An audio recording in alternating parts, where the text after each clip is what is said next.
বন্ধুরা, আজ অসাধারণ একটি লাগালাগি ভিডিও নিয়ে চলে আসলাম আপনাদের মাঝে। বন্ধুরা, গল্পটি না টেনে শেষ পর্যন্ত দেখুন। আমাদের ভিডিওটি ভালো লাগলে চ্যানেলটি সাবস্ক্রাইব করুন। চলুন বন্ধুরা, গল্পটি শুরু করি। মাকে দেখে এক মহিলা পাশ থেকে বলল, দেখো বুড়ো বয়সে আজকাল মানুষের মনে কত রং লেগে আছে। আমি কোনো উত্তর দিলাম না। পাশ থেকে নিতু বলল, হ্যাঁ আন্টি, আপনাদের তো জীবনের সব রং মুছে গেছে, তাই হয়তো মানুষের রং দেখলে হিংসে হয়।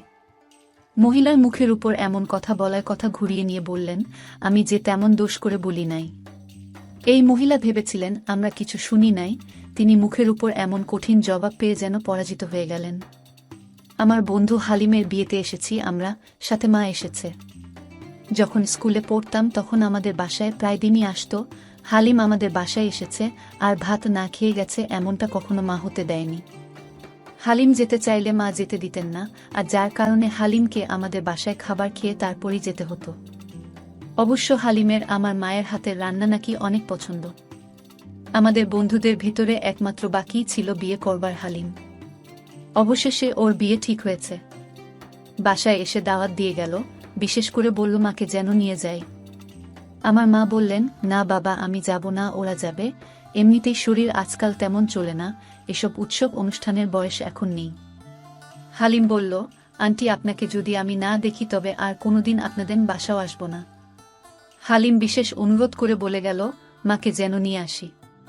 হালিমের বিয়ে উপলক্ষে নিতু বলল কিছু কেনাকাটা করবে। তখনই মায়ের কথা মনে উঠল। আমরা ছিলাম 4 ভাই বোন। বাবা একটা 3য় শ্রেণীর চাকরি করতেন। বাবার সেই আয়ে 4 ভাই বোনের পড়াশোনার খরচ, সংসারের খরচ, কেউ অসুস্থ হলে চিকিৎসার টাকা আসবে, আমাদের পরিবার টানাটানির ভিতরে চলত। আমরা শহরের এক কোণা একটা টিন শেড বাড়িতে ভাড়া থাকতাম। ঘর ভাড়া দিতে হতো 700 টাকা। যখন কোনো অনুষ্ঠানে আমরা দাওয়াত পেতাম, আমাদের সবার ভালো পোশাক থাকলেও এসব অনুষ্ঠানে যাওয়ার মতো মায়ের কোনো ভালো শাড়ি ছিল না। বড় আপার জন্য নতুন জামা কিনত, ভাইয়ার জন্য জুতো, আমার জন্য শার্ট, ছোট বোনের নতুন পোশাক দরকার হতো। মা কখনো নিজের জন্য বলেননি। মা যা করতেন, পাশের বাসার এক আন্টির থেকে একটা শাড়ি ধার নিয়ে চলে যেতেন। মায়ের জন্য একটা ভালো শাড়ি বাবা কখনো কিনতে পারেননি। বাবা যদি বলতেনও মা নিষেধ করে বলতেন, আমি কি সবসময় যাই, বছরে 2-1 বার যাই, সেসব আচমা ভাবির শাড়িতেই চলে যাবে। বাবার অফিসের এক স্যারের ছেলের বিয়ের দিন মা যে শাড়িটা পরেছিলেন, সেই শাড়িটা আচমা আন্টির। শাড়ির একপাশে তরকারির ঝোল লেগে নষ্ট হয়ে যায়। সেবার আচমা আন্টি মাকে কিছু কথা শুনিয়েছিলেন। মা বাসায় আসবার পরে দেখলাম মায়ের চোখে পানি টলমল করছে। এর মাসখানেক পরে বাবা কিছু টাকা জমিয়ে মায়ের কাছে দিয়েছিল একটা শাড়ি কিনতে। তখন আমার বড় আপার জ্বর হয়, বাবার কাছেও টাকা ছিল না। মায়ের শাড়ি কিনবার টাকা আপার চিকিৎসার খরচে চলে যায়। মায়ের শাড়ি কেনা হলো না। এরপর আর মা কারো শাড়ি ধার করেননি। তাছাড়া মা বাবার সাথে বিয়েতে যেতেন না। আমরা 4 ভাই বোনের ভিতর থেকে বাবার সাথে দুজনে যেতাম। মাকে শাড়ি কিনে দেবার মতো এখন আমাদের ভাই বোনের সবারই ক্ষমতা হয়েছে। যদিও বাবা সেই সুন্দর সময় দেখে যেতে পারলেন না। বড় ভাইয়ার যখন চাকরি হলো, এর 2 বছর পরেই বাবা পৃথিবী থেকে চলে যান। আমার বাবার জীবনের পুরো সময়টা অভাবে আর টেনে টেনে চলে গেছে। মাকে রঙিন শাড়ি কেউ দিলে সেসব পরেন না, সেই শাড়িগুলো বেশিরভাগ সময় নিতু পরে। মায়ের এখন উজ্জ্বল রঙের কিছু পরতে ইচ্ছে করে না। নিতু যখন শপিং করবার কথা বলল, তখন আমাদের সেই টিনশেডের দিনগুলোর কথা মনে পড়ে গেল। কোথাও দাওয়াত থাকলে মায়ের শাড়ি ধার করবার দিনগুলো ভেসে উঠল সামনে। মায়ের জন্য 5200 টাকায় একটা শাড়ি কিনলাম।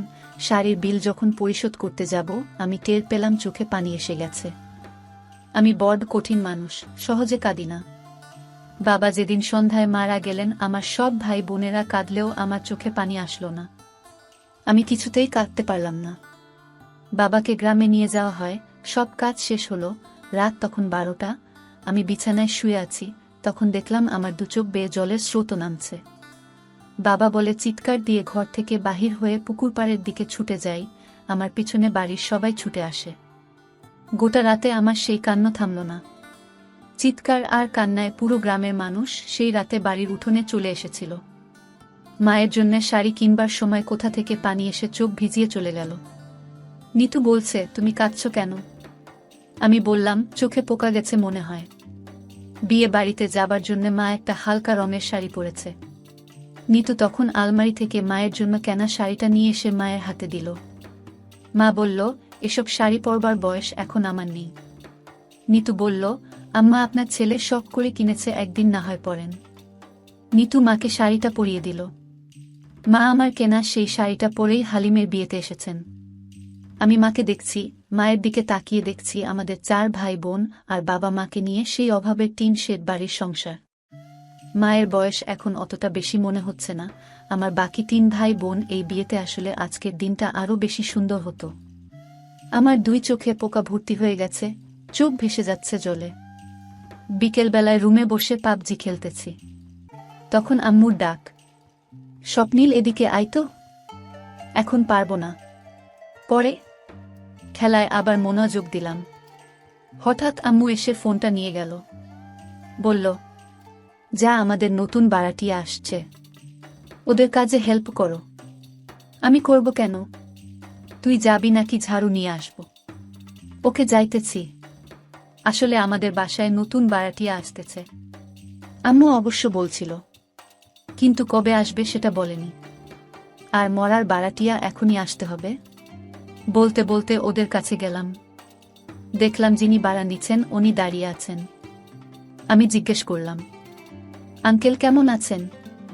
জি বাবা, ভালো আছি। তুমি? ভালোই আছি। আম্মু পাঠিয়েছে যদি আপনাদের কাজে সাহায্য করার জন্য। ওহ আচ্ছা। সালার 3 ঘন্টা হয়ে গেল, এখনো কাজ শেষ হচ্ছে না। আর আঙ্কেল নবাবের মতো দাঁড়িয়ে অর্ডার মারতেছে, এটা করো, ওটা করো। দূর কেন যে আসছিলাম। মনে মনে ভাবতেছি, এই ব্যাটা নিশ্চয় একটা মেয়ে আছে, ওর সাথে প্রেম করব আর কষ্টের উসুল তুলব। কতক্ষণ পর দেখি বাড়িওয়ালা মহিলা আর তার পিচ্ছি ছেলেকে নিয়ে বাসায় ঢুকছে। দেখে মনটা খারাপ হয়ে গেল। দূর, কলাপের দোষ। আমার জীবনে কোনো প্রেম নাই। হঠাৎ পিচ্ছিটা তার মাকে বলল, আম্মু আপু আসবে কখন? এই তো চলে আসবে। শুনে মনটা ভালো হয়ে গেল। তার মানে একটা মেয়ে আছে। আর কতক্ষণ কাজ করলাম, হঠাৎ কিসের সাথে জানি ধাক্কা খেলাম। মনে হচ্ছে আমি এখন তুলার বস্তার উপরে আছি। তখনই কে জানি চিৎকার দিয়ে উঠল, এই ছেলে চোখ কোথায় থাকে? এমা, এইটা তুলার বস্তা না, একটা মেয়ে। আর মেয়েটা দেখতেও হেব্বি। প্রথম দেখায় প্রেম পড়ে গেলাম। ভাবলাম যে করে হোক একে আমার বউ বানাতে হবে। ওর দিলে পলক্ষীনভাবে তাকিয়ে আছি। তখন মেয়েটা আবার বলল, কি হলো, কানে কম শুনস নাকি?